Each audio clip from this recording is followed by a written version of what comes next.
Gentlemen, welcome back to Man Cave. So today on the bench we're going to talk about another California compliance part. This is the Franklin Armory DFM magazine. I paid for it myself. I bought it myself. They didn't offer this to me. I was one of the first people to order one because I wanted to see what they're all about. So not shilling for them. Just wanted to talk about it because it's kind of an interesting little workaround for the new California assault weapon ban that goes into effect the end of this year.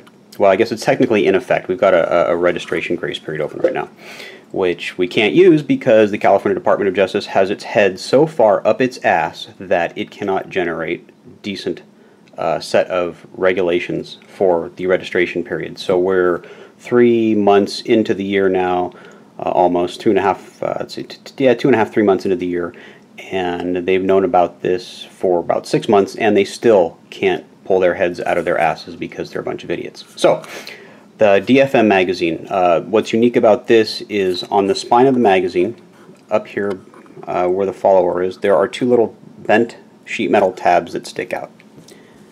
And you got that one there, and then this one on the other side.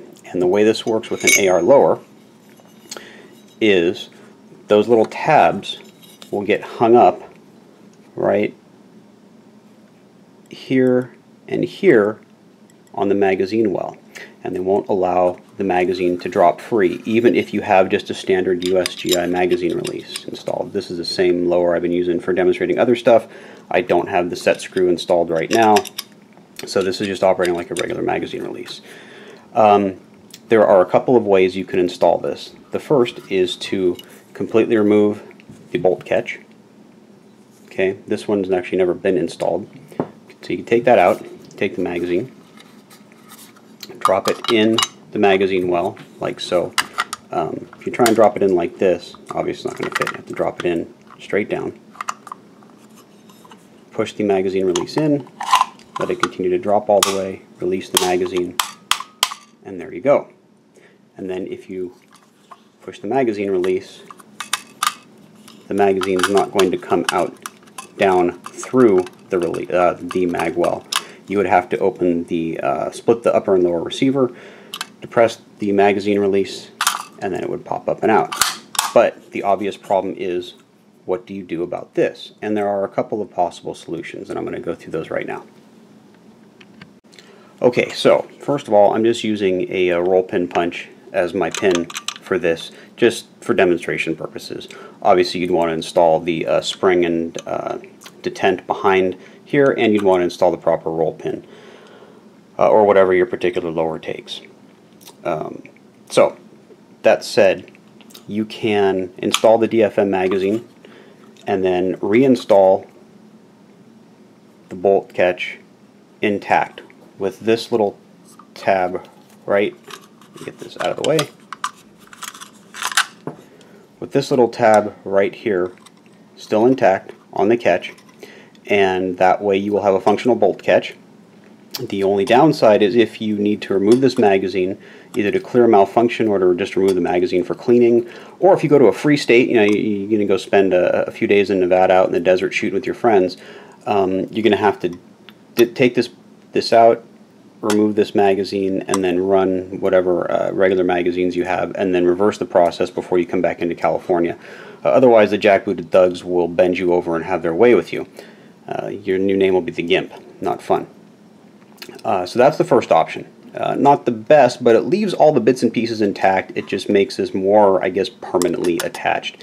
One benefit is that if you are in California and you are at the range, there's really no easy way to remove this, because if you removed the DFM magazine, assuming that this was altered in some way that would let you do that easily, and you had a regular magazine release installed, then close the upper and lower, pinned them back together, you would have manufactured an assault weapon, and that would be a big no-no. So it's kind of a little bit of idiot proofing to leave this piece right here intact. Now, Franklin Armory and I believe one or two other vendors are selling these with this little catch piece right here removed. This little, you know, I don't even know what it's technically called. Call it the tit. So this little tit right here taken off. And the price was not astronomical, but it was certainly more expensive than you could get one of these from like Palmetto State Armory or anywhere else. And I figure, you know, why not just make your own? So, option number 2.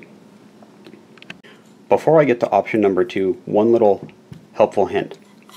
If you're running the DFM magazine with the bolt catch fully intact, like this, getting the bolt catch back in is going to be a bit of a challenge, because you need to have the spring and detent here, you need to have the roll pin go in here, and then you're going to have this follower right here trying to lift and rotate the catch out of its slot. And so you're going to basically be fighting the spring and detent here, lining up the holes, and then the spring and follower in the magazine. So one way to gain a little bit of an advantage is just take, you know, you could use a live round if you wanted to, it's just a piece of spent brass, and just load it into the magazine, and that's going to push the follower down. It's going to take, relieve any pressure on this coming from the follower and the spring, and that'll let you just fight the spring and detent and then the alignment of the roll pin here. And you can kind of, you know, cheat your way through that with another punch to line everything up, start the roll pin in from the other side, whichever side you're going to work from, and then get everything set and ready to go. So anyway, just want to throw that out there for anybody who's going to try doing it with this kind of configuration. Alright, so option number 2. Okay, so the second option, which is a little more work, I guess, in some ways, and modifies the firearm, is to simply remove that little tit from the mag catch, or from the bolt catch, excuse me. And as you can see, it simply is not there. It doesn't make any contact with the magazine follower. If you're not going to register it as an assault weapon, that might be an easier way to go if you spend a lot of time in free states, or, you know, travel to other states for like matches and things like that, or if you just head to Nevada for the weekend, you know, several times a year and want to shoot and not be bothered with having to take things apart and potentially lose springs and pins and you know, little pieces. That's one option. Now this, let's see if I can get a better shot of it. Some light over here. So this came apart, or excuse me, this I cut with nothing more than a Dremel and a cutoff wheel. It's just a complete Bubba job. And then I took a like a medium fine stone and just kind of took the edge and the burrs off of it, just enough to get hung up and it'd look a little shinier and prettier and all that. But again, not much to it. That's the second option for this. And then I'll go over the third option, which is my least favorite. Okay, so option the third. I don't particularly like this option, but some people are using it. What folks are doing, and I don't think that these will sustain that much abuse, and I don't want to risk it, not necessarily because of the cost of this, but because if you have some sort of failure after you make this modification and you end up standing there at the range with, you know, because of breakage, it becomes an assault weapon. You know, it's more problems than it's worth. You're better off spending the energy getting out of California and just leaving this godforsaken place. And believe me, if I could right now, I'd be gone. And I encourage everyone who cares to get out. Anyway, what folks are doing is they'll take these tabs and they will bend them in this way. Alright, and they'll pinch them back in. And then with the bolt catch installed and the mag release installed, they'll drop it into the mag well. And as you can see, going in from the bottom of the magazine well, those tabs catch right there on the outsides of this slot. So this is the slot, they catch up here in these corners of this slot. And so it won't quite slide in. So anyway, that's what some folks are doing, is they'll bring those back in, squeeze them in, peen them in, whatever.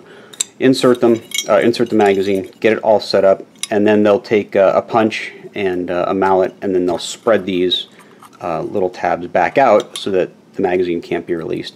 And that's okay. I mean, I guess that would be okay if that was going to be a permanent one-time solution, or maybe you weren't going to do that very often, like once or twice the lifetime of the magazine. But these are just, you know, these are pieces of sheet metal, and I don't know how long they're going to withstand that kind of abuse. And you know, you've got stress risers right here at this point here, and another one right here at this point. So it's really easy for there to be tearing and cracking and other failure modes of this design. It's not a bad design. I'm not criticizing it because I think it's a pretty ingenious workaround myself of all the ones I've seen so far.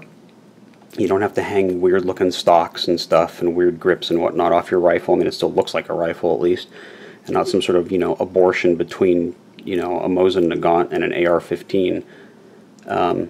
Anyway, that's the third way that people are doing it right now that, I'm just not going to go there. So anyhow, that's the Franklin Armory DFM magazine. It's 10 rounds, and it's, you know, 10 rounds by build, not blocked off, so you don't have to worry about cramming an 11th round in there or something like that, or having a mag block break on you. So I hope this was helpful to some people who are at least thinking about this as an option. I have been using them on a couple other firearms, and they do work. They work well. Anyway, please like, please subscribe, please comment. If this was helpful, great. If it wasn't, please let me know what kinds of things you'd like me to review or, you know, get my hands on that would be helpful, especially for California gun owners. I've got a couple other things in the pipeline. We'll see if they pan out, and we'll go from there. All right, so thanks, and have fun shooting. Be safe at the range.